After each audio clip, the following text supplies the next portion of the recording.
And so it's a great Halloween conditions here tonight to talk about a very scary topic, the acetaminophen as the potential main cause of a series of pediatric epidemics throughout the world. So this is copyrighted.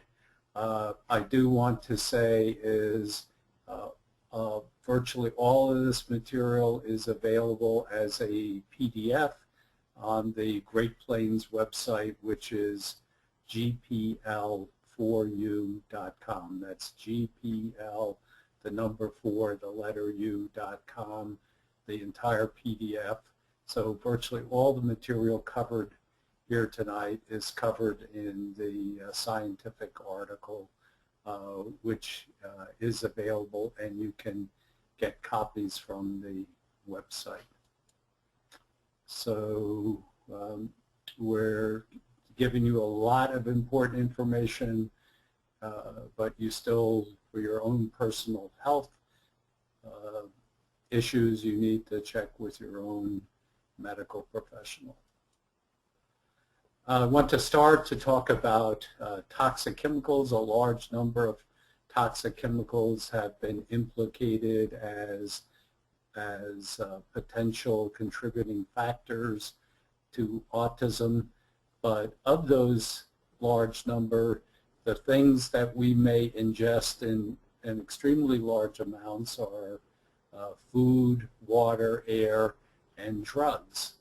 If a person is using a drug on a frequent basis, the amount of that substance put into the body can be much greater than all of these other chemicals that are on the left. So this is the scientific paper just published in the Journal of Restorative Medicine. This is the one that's available on the Great Plains website. Evidence that increased acetaminophen use in genetically vulnerable children appears to be a major cause of the epidemics of autism, attention deficit, and asthma. So I want to start with the discussion of another drug that caused an epidemic in the 1950s and 1960s, and it is thalidomide.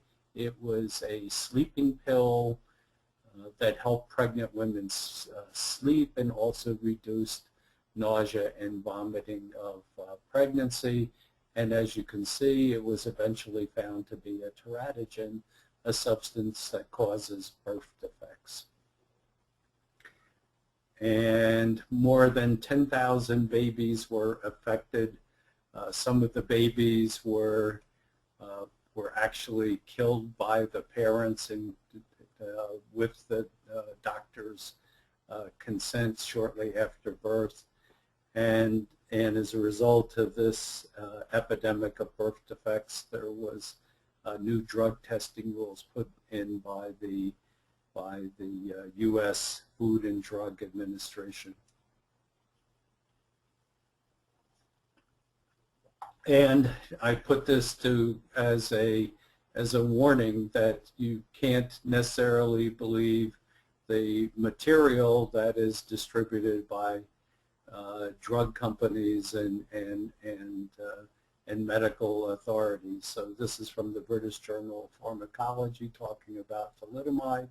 It has no deleterious side effects and does not affect the heart, respiration, or nervous system. Unfortunately, it can make your baby lack arms, legs, in some cases eyes, ears, etc. This is from the British Medical Journal in the 60s, again saying thalidomide is outstandingly safe, showing a little toddler here. This child's life may depend on thalidomide. There is no case on record in which even a gross overdosage has had harmful side effects.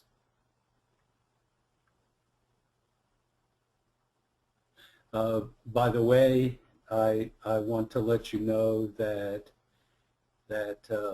I'm not taking questions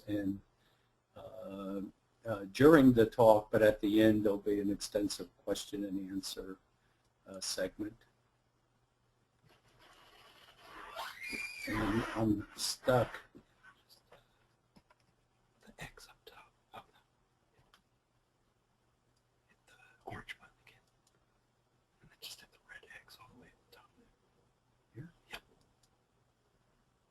Yes, close it. Okay. It's because she clicked on that. That was a link to Oh, okay. Okay. Oh, no, it came up again.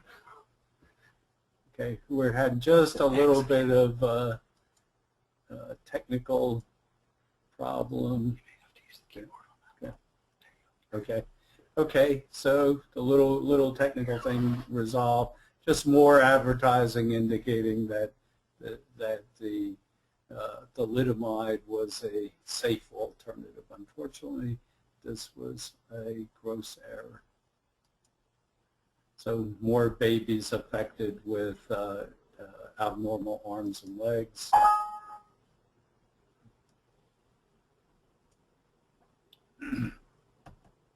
And some of the individuals who had these abnormalities went on to be professionally successful. This individual became involved in the media later on in life. In the United States, one of the physicians at the FDA refused. There was intense pressure to approve thalidomide for use in the United States. Prior to this, thalidomide was mainly used in Europe, and this Dr. Kelsey said there wasn't sufficient evidence of safety, so luckily most babies in the United States were safe. This became very famous because a media person in the United States had traveled to Europe and got thalidomide and had a baby that was affected. So this really focused on the toxicity of the drug.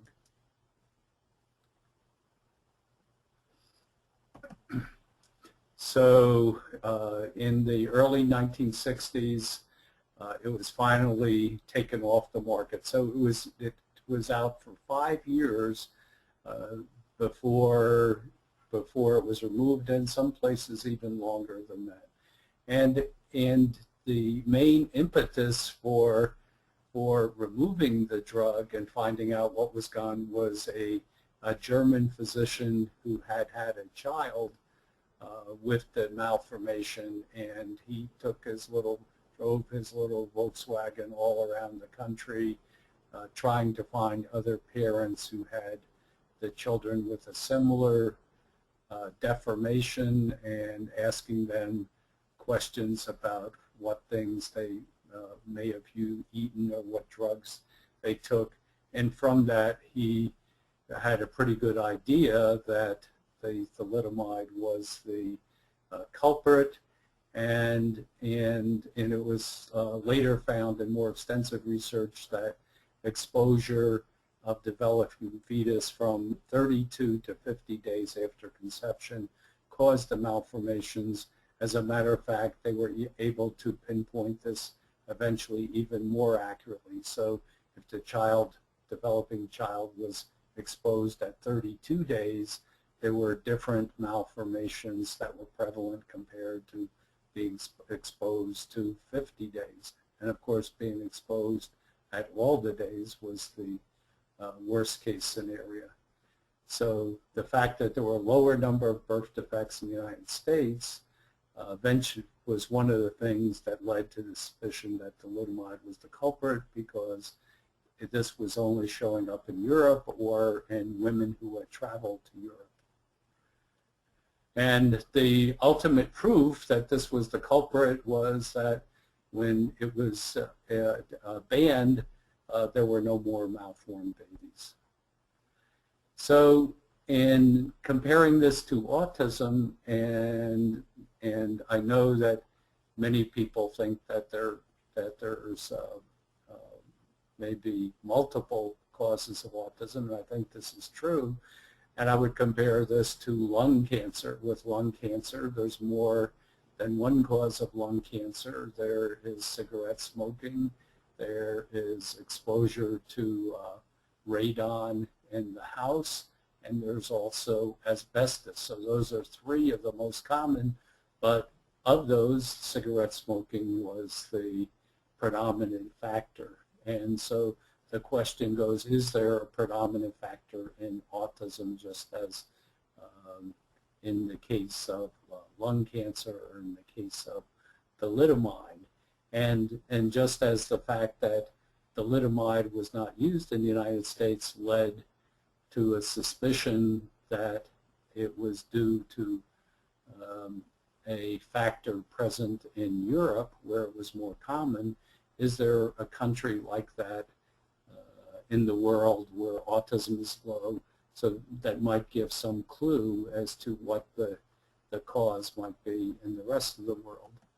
And the answer to this appears to be the country of Cuba. Cuba is just 90 miles south of the United States.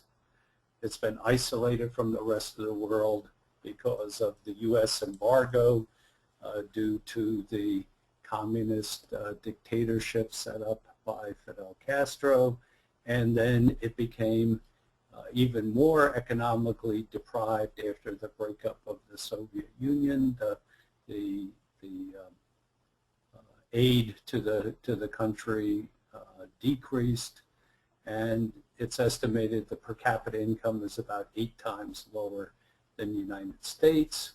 When people in Cuba were asked about their financial status, 50% of adults said that they considered themselves poor, and Cuba became famous for using cars longer than any other country. So there were still 1950s cars still in use in Cuba because there is no money to buy imports.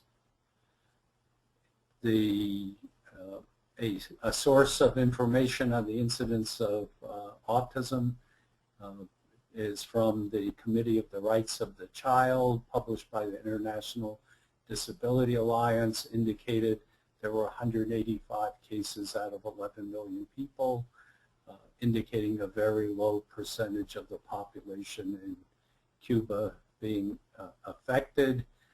In the United States, the Autism Society of America estimates that perhaps 1.5 million cases out of 300 million, and comparing those two figures, the percentage of the population with autism in the United States is almost 300 times higher than that in Cuba.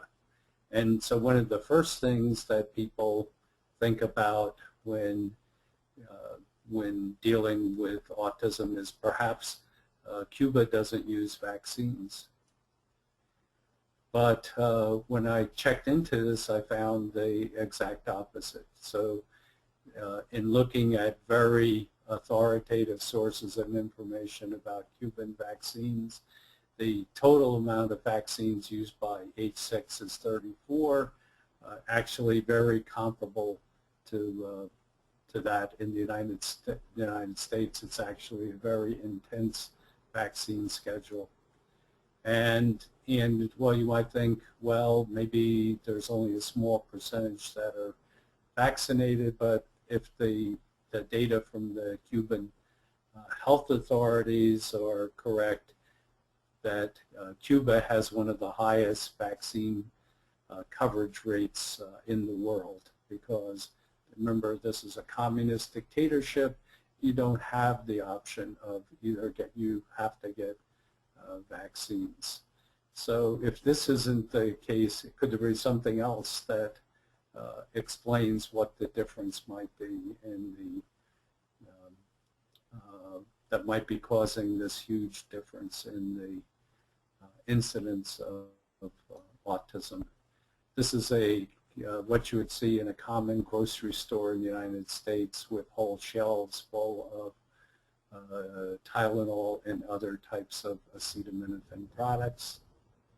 and this is what the typical grocery store in Cuba would have with acetaminophen, also called paracetamol in Europe and some other countries throughout the world. So not any acetaminophen in use in Cuba, virtually no use compared to the United States. And I've got to back out of this thing again. And let's see. What do I got? Okay. So just a second, and then orange again. Oh, yeah. Close tabs. So I think I'll just use this. Okay. So I wanted to find out what's going on, and so I had my staff contact several different medical organizations in Cuba to find out what's the situation with the use of acetaminophen in Cuba. And what we found is essentially there's no over-the-counter. That's OTC, the abbreviation for over-the-counter acetaminophen available in Cuba. And acetaminophen is available by prescription only, which is what the situation was in the United States in the 1950s. Acetaminophen is limited to 20 tablets maximum. Acetaminophen is not used prophylactically in conjunction with vaccines, either before or after vaccines. Of course, this is the exact opposite in the United States and many other countries throughout the world. It's commonly recommended to take acetaminophen before and or after vaccines. So if the child has a fever after the vaccine, they have to go to the physician to get a prescription to relieve the fever, and then they're not allowed to go unless the child has had a fever for 2 days. And if the fever persists longer than 2 days, the most common drug used in almost every case is called metamizole, and it's the most common drug prescribed in Cuba for controlling fever, and it's also commonly used in many other countries throughout the world, but it's banned in the United States because there is a blood abnormality that occurs in about 1 in 100,000 individuals. So recently, this was just a few days ago, this article was published that indicates that just like the thalidomide, prenatal exposure to paracetamol, which is acetaminophen or Tylenol, caused abnormalities in child neurodevelopment. This is out of the School of Pharmacy in Norway, and also from the Department of Pediatrics in the Hospital for Sick Children in Toronto, Canada. And they looked at a very large number. And between 1999 and 2008, all pregnant Norwegian women were tested. And so this is a very powerful study. And what they found is that women who were prenatally exposed for more than 28 days, the children that resulted had poor gross motor development, impaired communication, impaired externalizing behavior, and also poor internalizing behavior and higher activity. So a wide range of neurodevelopmental abnormalities was associated with acetaminophen use, and even short-term exposure indicating only 1 to 27 days exposure. There was poor gross motor outcomes, but the effects were smaller than if the woman had used it for a month or longer. And what's very interesting, and I think very important, ibuprofen exposure was not associated with neurodevelopmental outcomes. So I think this is a very powerful study, and data on nearly 50,000 children. So I think this is a very important study. And even though OBGYNs commonly say that it's safe, it's obvious from this previous study that that's not the case. And this is an article from the Southern Medical Journal that indicates that when the woman is exposed in pregnancy to acetaminophen, the toxic metabolites of acetaminophen, which is abbreviated as APAP, may cross the placenta and cause fetal hepatic necrosis, which means the structure of the liver of the developing child.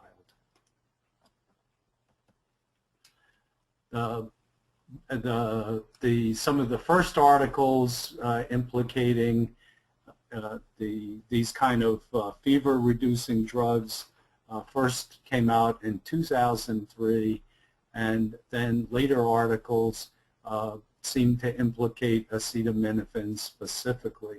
And so this article asked, did acetaminophen provoke the autism epidemic? And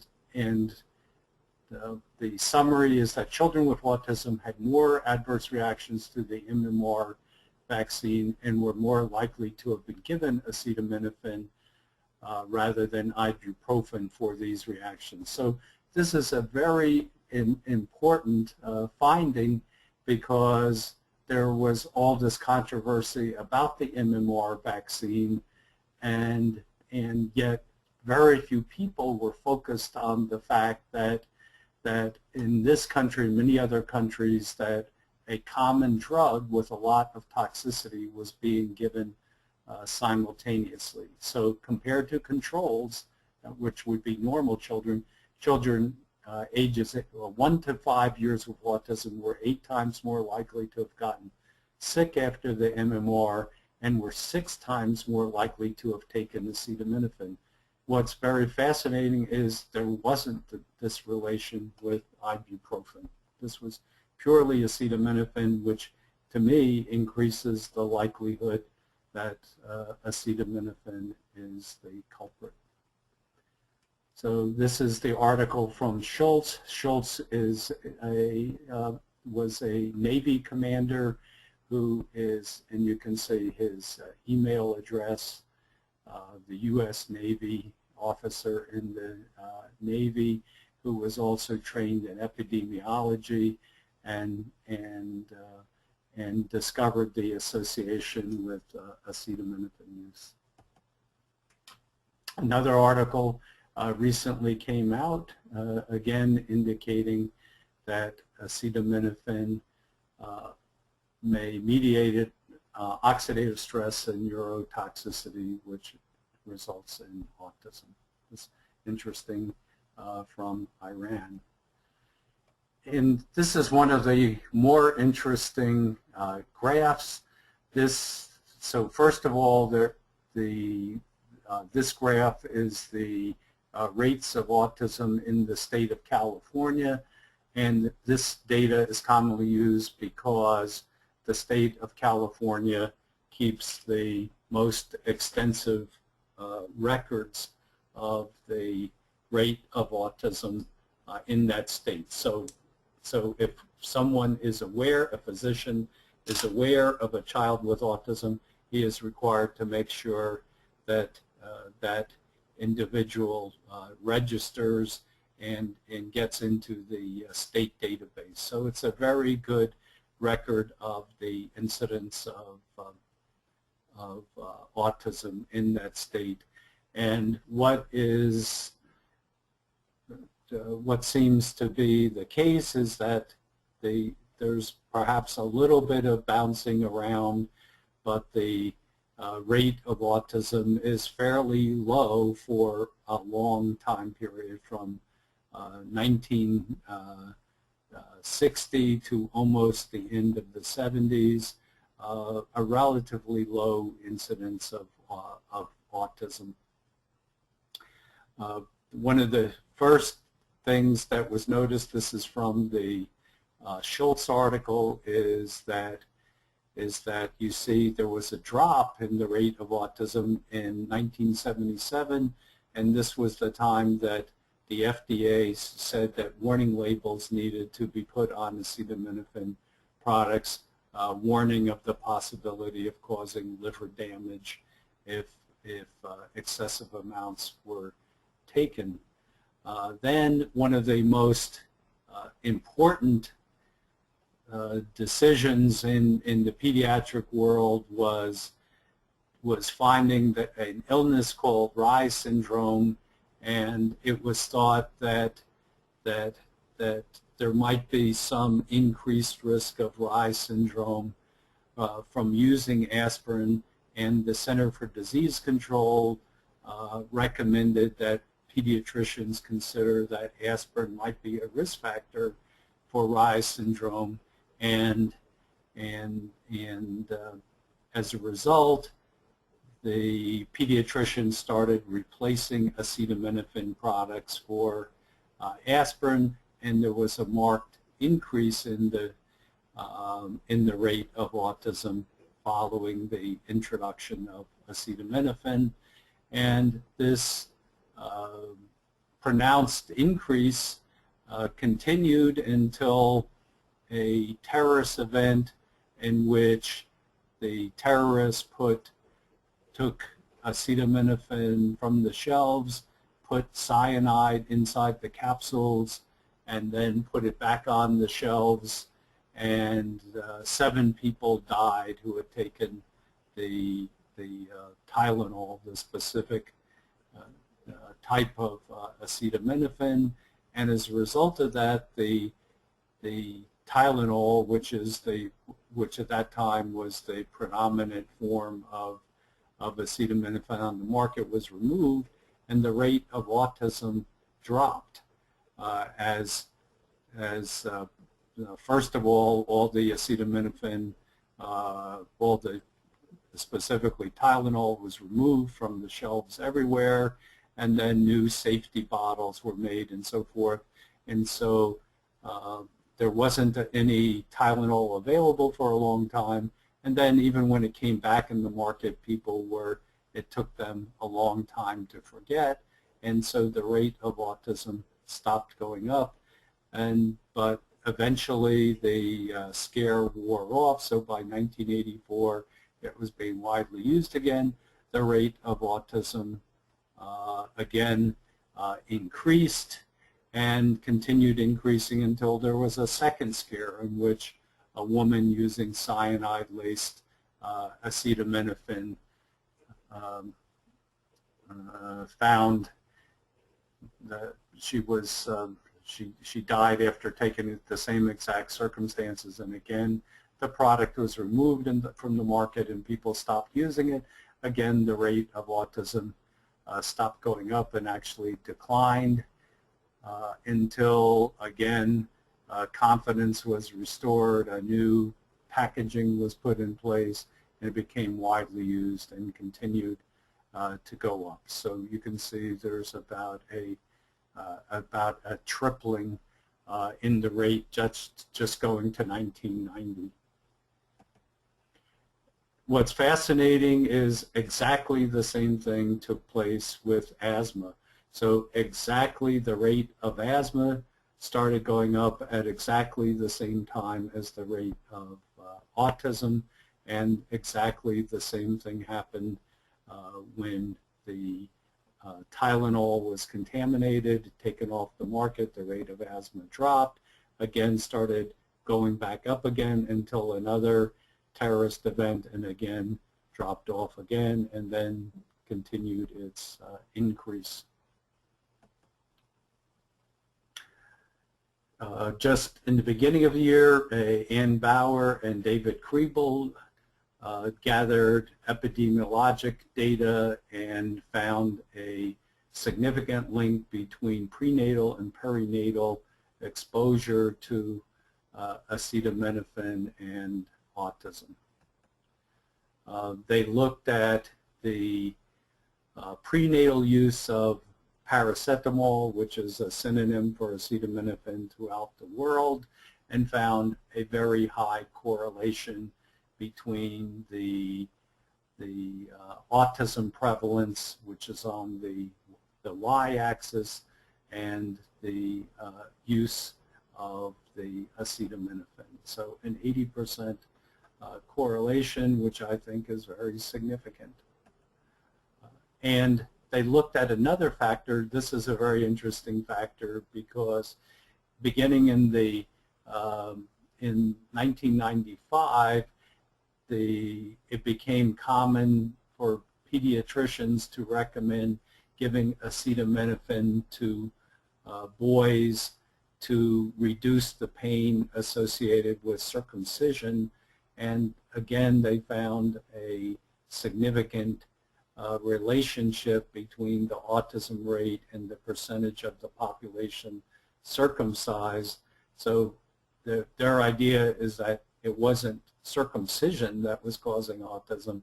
It was the fact that beginning about 1995, it became common practice to recommend the use of acetaminophen with circumcision. A similar pattern with ADHD.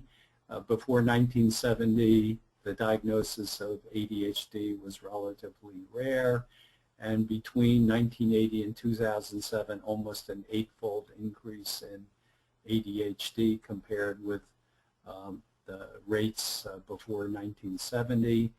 So the ADHD was 1% in the 70s, 3 to 5% in the 80s, 4 to 5% in the 90s, and the latest CDC survey shows almost 10% of children affected with ADHD, and in some cases in the United States, nearly 20% of the school children have that diagnosis. So again, the 1980s was the beginning of the rapid increase in the use of acetaminophen. This shows a good indicator of the amount of ADHD is the amount of Ritalin, which is called methylphenidate, sold. So you see in the 1980s a very small amount of Ritalin being sold. The 1990s increased, and 2009 a gigantic amount of Ritalin being sold. So let's talk about the acetaminophen. So in 2005, 29 billion units of prescription over-the-counter acetaminophen was being sold. The strength between 325 to 500 milligrams with a recommended single dose up to 1,000 milligram. It's estimated about a quarter of American adults using acetaminophen in any given week. And the acetaminophen use is especially prevalent in the United States, where the U.S. rate of acetaminophen use equals the rest of the world combined. And of that acetaminophen, the greatest share is the Tylenol brand. So virtually every pediatrician's office has an advice sheet that they give to parents together with the vaccines, in which acetaminophen and sometimes Tylenol specifically is recommended for prophylactic treatment of fever. And in some places, this treatment is recommended to start 5 days prior to vaccination. And Dr. Kerry Scott had talked to me and said he was aware of some cases where the child developed an autistic regression even before the child received the vaccine. So a little bit of history on the acetaminophen, first described in the chemical literature in 1878. Research as a painkiller, and antipyretic means against fever. McNeil Laboratories in the 50s, a GI specialist, started promoting acetaminophen as an aspirin replacement because aspirin has been associated with ulcers. And the 55, a children's Tylenol was launched, but it was as a prescription drug, not as an over-the-counter. And in 59, children's Tylenol was launched as an over-the-counter drug, and another type of children's Tylenol also launched in 59. 59, Johnson & Johnson acquired McNeil Laboratories, and in 79, Tylenol became the #1 best-selling product in the health and beauty aid category, so the best-selling consumer product of all time, surpassing Crest toothpaste. And one of the most successful ad campaigns is that Tylenol is used more by hospitals than any other pain reliever. Now the dark side of this that you don't hear as often is, so acetaminophen is the active ingredient of Tylenol, Excedrin, and a whole host, more than 200 other over-the-counter pain reliever. It's the #1 cause of liver failure in the United States. Over 56,000 visits to emergency rooms, 23,000 hospitalizations. And remember, these are just the ones that are recorded.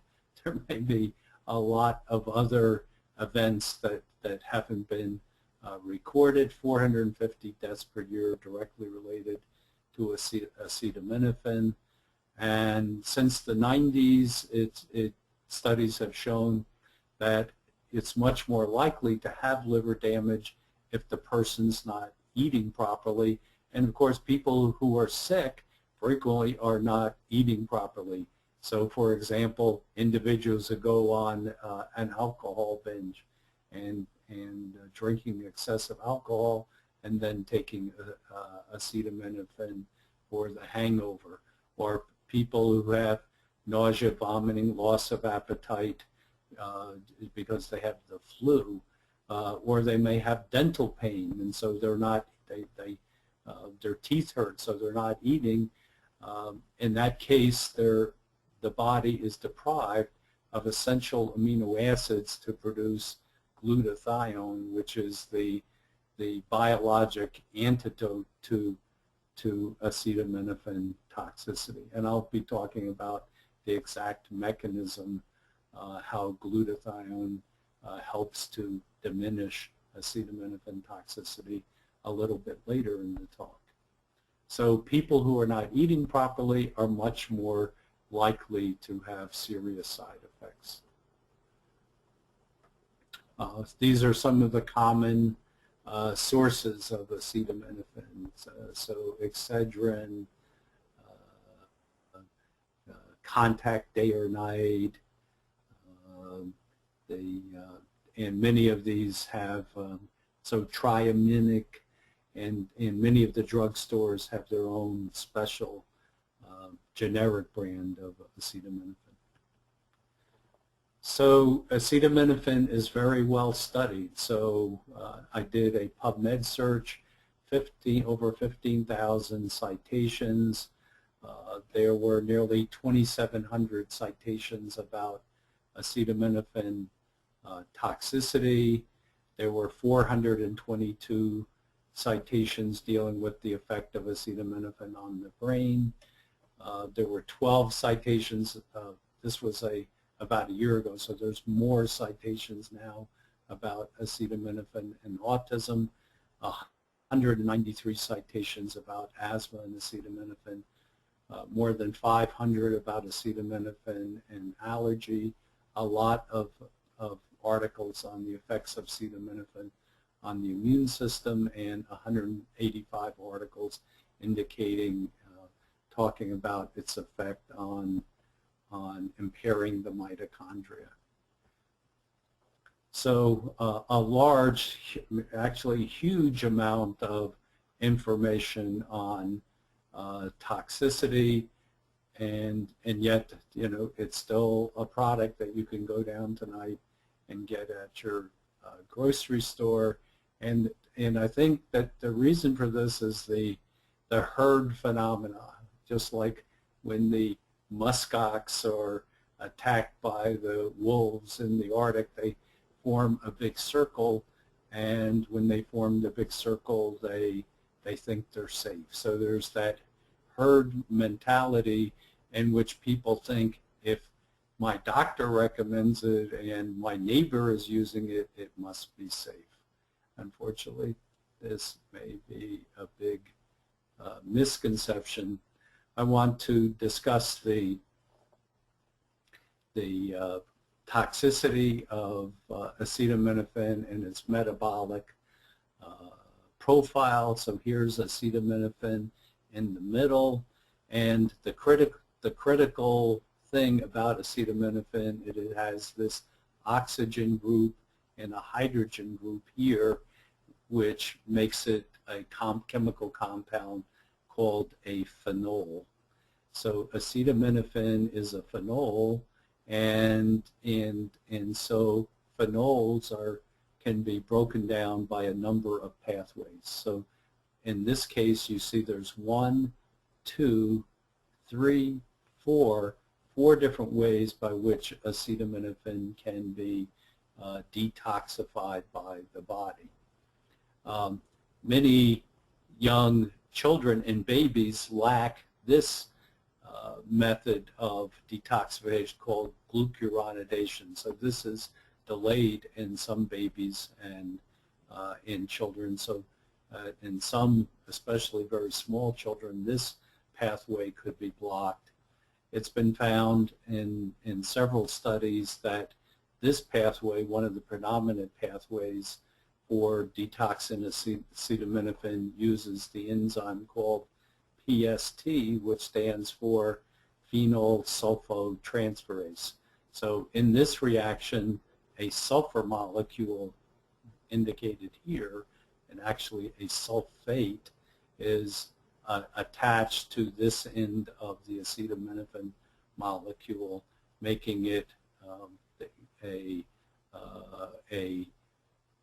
acetaminophen sulfate molecule. And a very important piece of research was done early on in the field of autism, showing that this enzyme was deficient in those individuals with autism, especially in the individuals who had severe autism. So in individuals with severe autism, it's much more likely that this pathway is blocked. Another important thing that I'm going to talk about just for a limited extent is the same enzyme is what the body uses for removing toxic Clostridia metabolites from Clostridia. And both those toxic metabolites from Clostridia are phenol metabolites as well. So there's one called 4-cresol, which has a very similar structure to the phenol in acetaminophen, and HPHPA, another phenol substance produced by Clostridia species. So those use up and would block the detoxification of acetaminophen. Acetaminophen can be broken down to a substance called aminophenol, and this aminophenol can then react with the omega-6 fatty acid called arachidonic acid, and it forms a cannabinoid called AM404. The cannabinoid is very closely related to cannabinoids that would be found in the marijuana. As a matter of fact, the scientific evidence is that this cannabinoid may be the substance that causes the pain reduction when acetaminophen is used. That activity may be due to formation of a cannabinoid that reduces pain. And so that's 3 of the pathways. The 4th is the one that is responsible for the greatest toxicity of acetaminophen. And this reaction is catalyzed by an enzyme called Cytochrome P450. The abbreviation is here. There's about 100 different types of Cytochrome P450, and the particular one that is most important in detoxifying acetaminophen is called 2E1, and when the acetaminophen encounters this cytochrome P450, it forms a very toxic substance that I've just written the abbreviation for, the acronym, and I pronounce it NAPQI. So this is the structure of NAPQI, and NAPQI is one of the most toxic substances in the body. I would say it's probably as toxic or perhaps more toxic than mercury. And the NAPQI can be detoxified by combining with glutathione here, and it forms a NAPQI glutathione complex. But if the body doesn't have enough glutathione because the person has been sick and not eating enough and so is depleted of key amino acids, the NAPQI becomes extremely toxic. It combines with and deactivates multiple proteins. And when we talk about multiple proteins, it's perhaps all the proteins in the body react with NAPQI and disrupt the biochemical function. So this would be like throwing a hand grenade into a TV set and then asking, oh, which electronic component did it mess up? Well, there's virtually everything is messed up when the excess NAPQI is around. There's not enough glutathione, and this has the potential to cause, this is a situation like a bowl in a china shop, which could then lead to liver damage, death, or severe brain damage. So this cytochrome P450 is a family of enzymes. There's more than 100 types known. It's extremely important because it converts acetaminophen to the highly toxic metabolite NAPQI. We're used to thinking that our body converts a toxic substance to something less toxic, but in this case we have the opposite thing. The body takes something that's relatively non-toxic and makes it much more toxic. And this is especially important in the case of the individuals who have a weakened enzyme, either because of having high amounts of Clostridia bacteria or having a genetic deficiency in this phenyl sulfotransferase. In that case, it's much more likely that the acetaminophen will produce higher and higher amounts of this toxic NAPQI substance.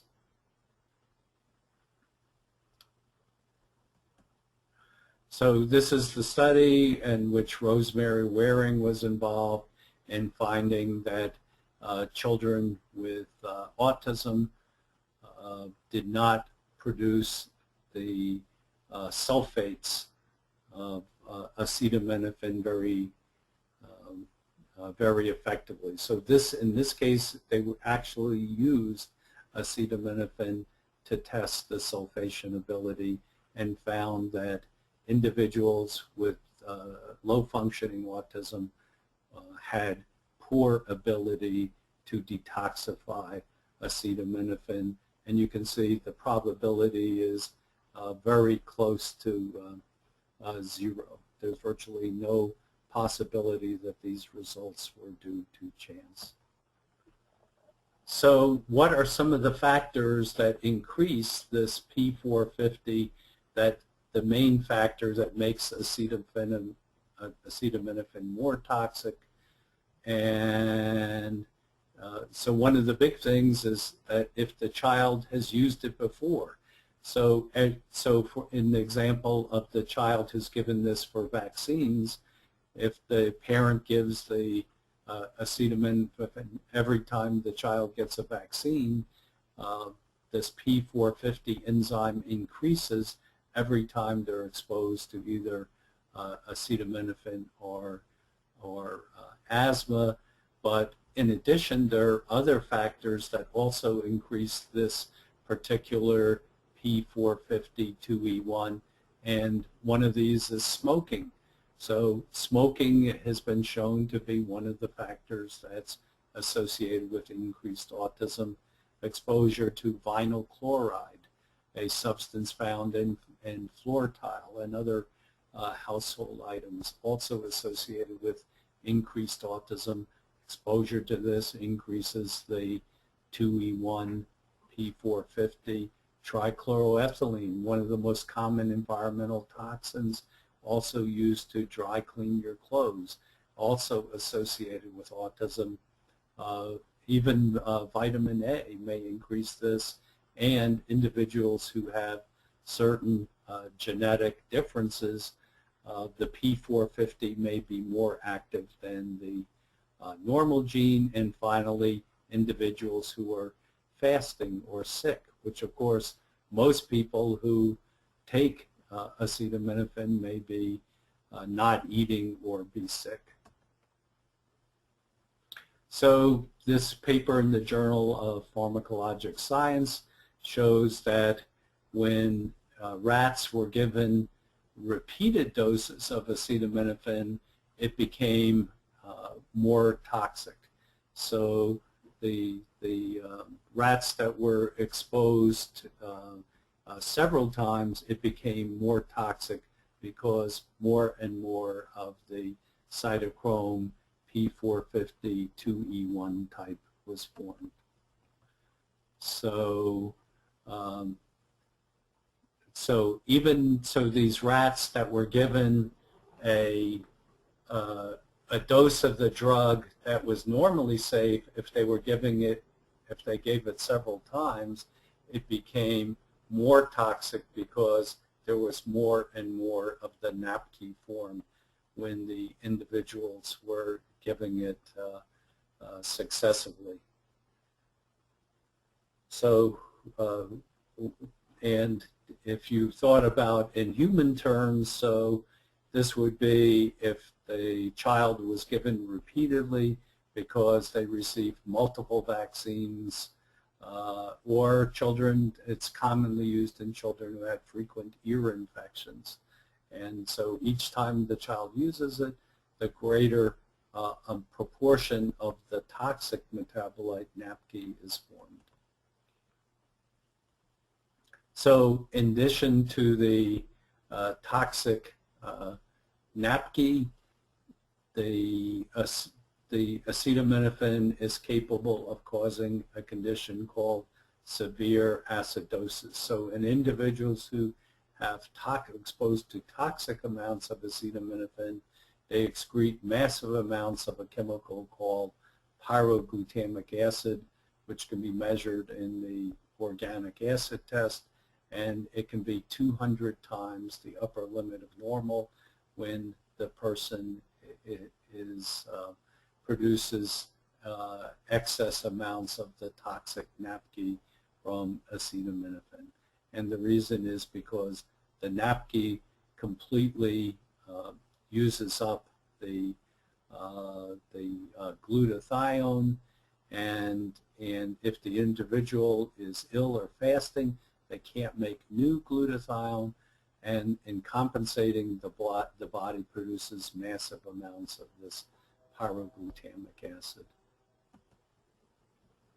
So one of the articles showing a number of particular cases, many of which resulted in death, and especially problems if the individuals are malnourished. Produces massive amounts of this, the pyroglutamic acid, causing severe metabolic acidosis, severe illness, and frequently death. So this is very important. This is Dr. Senior from the Food and Drug Administration indicating that there's considerable variation at each step in the detoxification of acetaminophen, and there's many different steps that alter its toxicity, and the result is a 60-fold variation in toxic NAPQI formation among individuals. So the question invariably comes up, okay, if acetaminophen was a cause of autism, why doesn't everybody get it? And the answer undoubtedly is in this 60-fold variation in the amount of toxic NAPQI formed. That some individuals are going to make much more of this. The more of this that's made, the greater the probability of adverse. So one of the most important anatomical structures is called the Purkinje cells, and the Purkinje cells look like trees.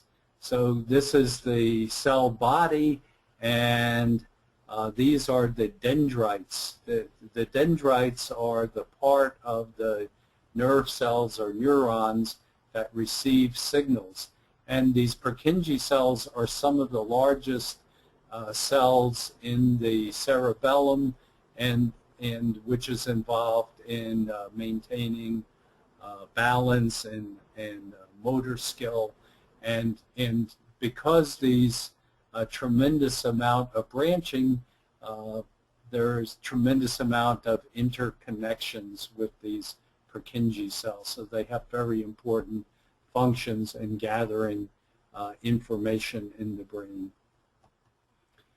So this is showing the Purkinje cells. These are individuals who have normal Purkinje cells. You can see here, here, here. These are all the cell bodies, and the Purkinje cells have these connections up to the next layer of cells. And this is a cerebellum in which Purkinje cells were deficient because the brain was exposed to toxins that depleted the glutathione. So these abnormal Purkinje cells are one of the most characteristic abnormal anatomic structures in the brain of children with autism. So it was found that the number of Purkinje cells in the cerebellum of individuals who had died while they had autism were approximately 15 standard deviations below the mean. So in statistics, values that are 2 standard deviations below the mean are significant. In autism, the number of Purkinje cells was 15 standard deviations too low. So this is an extremely important finding, and also that may be the reason why some individuals may have an abnormal brain size. It may be related to the Purkinje cells, and it was mentioned that the depletion of glutathione may be the main reason for the abnormally low amount of Purkinje cells in the individual with autism. And of course, the major cause of acetaminophen toxicity is depletion of these Purkinje cells, depletion of glutathione, which in turn causes loss of Purkinje cells. Animal studies support that acetaminophen can cause death to brain cells in experimental animals. This accelerated death is called apoptosis. And another article by Schultz indicates that the formation of these endocannabinoids from acetaminophen may be the trigger for one of the triggers for autism. These are the common marijuana plant that produces several different cannabinoids. One of the most active is called delta-9 THC, and the delta-9 THC is one that's also sold as a drug, a pharmaceutical drug. Cannabinoids all react at cannabinoid or CB receptors in the brain, and so the AM404 from Tylenol would be reacting to these receptors. So in a way, you could think of these cannabinoids are a way of blocking pain. The scientific article indicate that acetaminophen forms one of these cannabinoids from the Journal of Biological Chemistry, and the structure of the molecule that was found and identified using mass spectrometry. This is the paraminophenol, one of the major metabolites of acetaminophen, attached to arachidonic acid and omega-6 fatty acid. So this is a very potent cannabinoid substance which can react to different parts of the brain. Now I want to talk about the connection with asthma.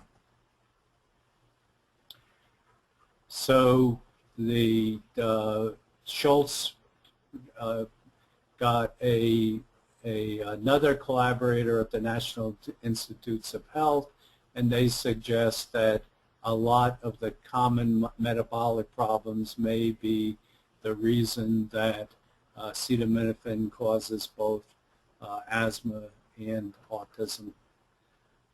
A review paper from the journal Chest indicates that various studies have reported an association between acetaminophen and asthma. In this study, the rate of newly diagnosed asthma was 63% higher among frequent acetaminophen users than non-users in multivariate analyses.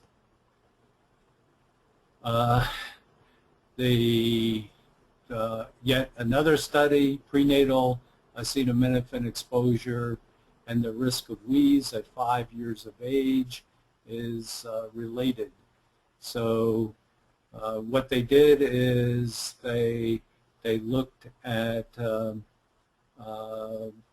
children who were exposed to acetaminophen during pregnancy and then measured the ones who had the asthmatic wheeze at 5 years of age, and that there was an increased risk of having the asthmatic wheeze if the child was exposed to acetaminophen prenatally, and I think this is very compelling, that the risk increased depending on the number of days. So the longer the parent, the mother, used acetaminophen, the more likely that her child was going to have asthma when they were older. 34% of mothers reported acetaminophen use during pregnancy, and 27% of children had wheeze. So a direct relationship between maternal exposure to acetaminophen during pregnancy and increased risk of asthmatic wheeze. Another important epidemiologic study that shows a direct relationship between sales of acetaminophen and asthma symptoms. So a significant increase,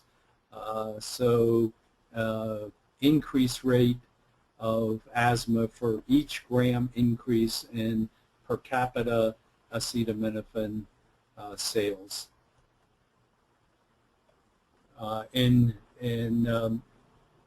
adolescents, exposure to acetaminophen doubles the risk of asthma.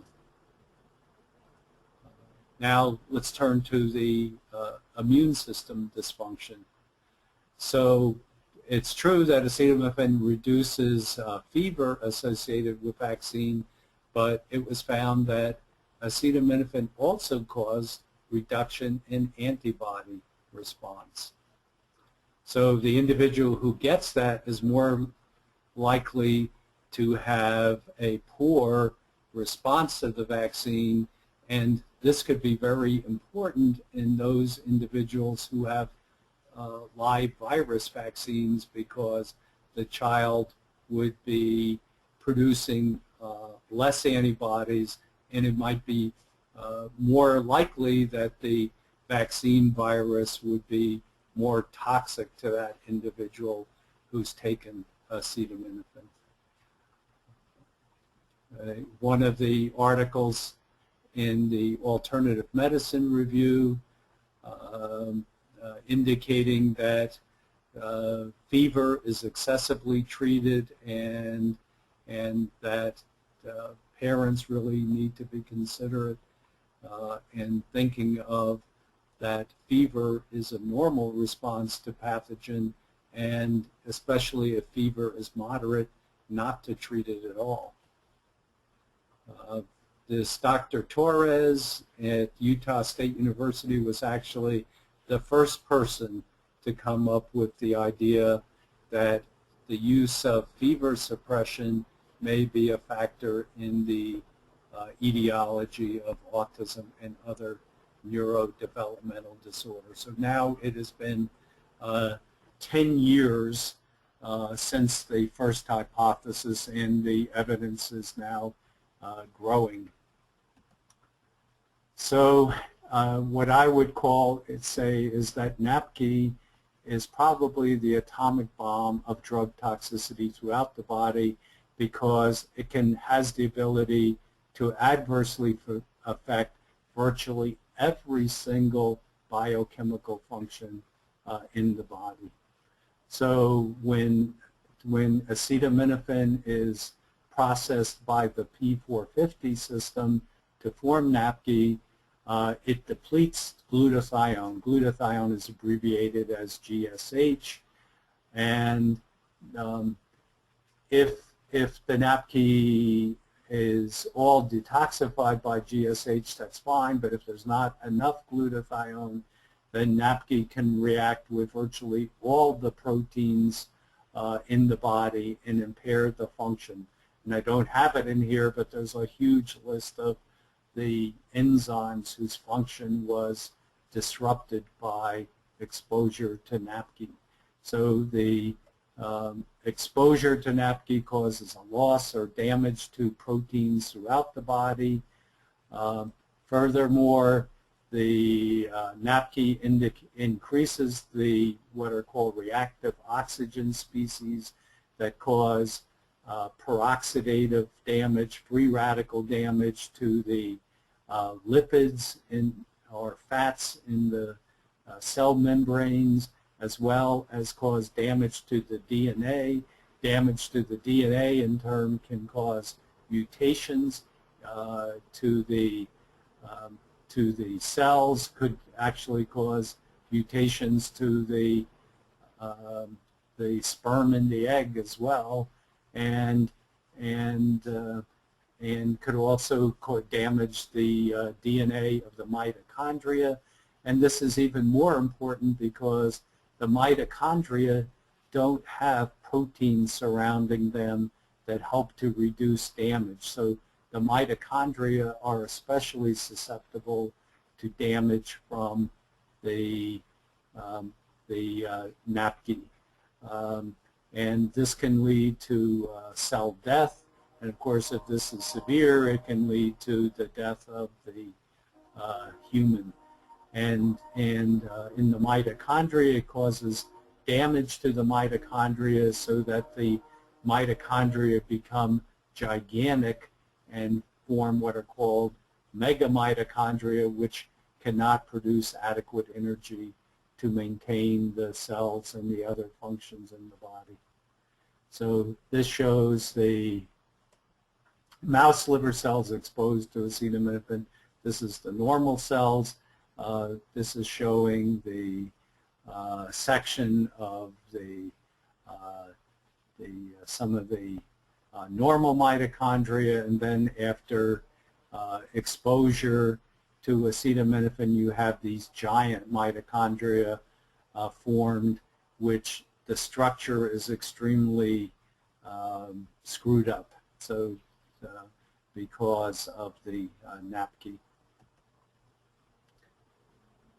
A specific article that deals with all the different proteins that are whose function is destroyed by exposure to acetaminophen. And I've often been fascinated by one of the mysterious findings in autism, which was by Dr. Holmes, who looked at baby hair and studied mercury levels in children with autism. And the thing that was so surprising was that in this study, children with autism had lower amounts of mercury than control non-autistic children. This seemed always very weird to me, thinking that children, if mercury is toxic, it seems like it should be higher in autism, but the exact opposite was found. And what was even more astounding is that those with mild autism had higher mercury than those with severe autism. However, almost opposite values were found in a study of Kuwait reported in the journal Autism. So in this particular study, children with autism had much higher amounts of lead and nearly 10 times as much mercury in the hair than normal controls in their same family. By a Polish doctor, Dr. Majewska, found that it depended on the age whether the mercury was higher in the hair or not. In younger children, the children with autism had lower amounts of mercury. In children 7 to 9 years old, the children with autism had significantly higher mercury. So all of this seemed very confusing, and especially because of another study that was done. This was in adults who had died primarily in accidents. They did autopsies and removed different organs and also tested hair mercury. So they studied the kidney, the liver, the cerebellum, the part of the brain that's involved in balance and movement, and also hair, 46 individuals. And what was so interesting is that there was a very high correlation between the mercury in the hair and mercury in the brain. So if hair mercury was very high, brain mercury was very high. So what is a possible explanation for these seemingly different results? So one of the reasons that is that in the home study that a chemical was present in the baby hair that reacted with sulfur amino acids in the hair so that mercury was unable to bind to these sulfur amino acids. So it wasn't that there was less mercury in the children with autism, it was that their hair was saturated with another chemical or chemicals. And what I think that this chemical is the NAPQI. The NAPQI was commonly used together with vaccines as well as for numerous treatments for ear infections and so forth. The NAPQI binds to the same places in the hair proteins that mercury does. And so if the child was exposed to high amounts of NAPQI, there would in effect be no place for the mercury to bind. The Kuwait study was done on older children who commonly get less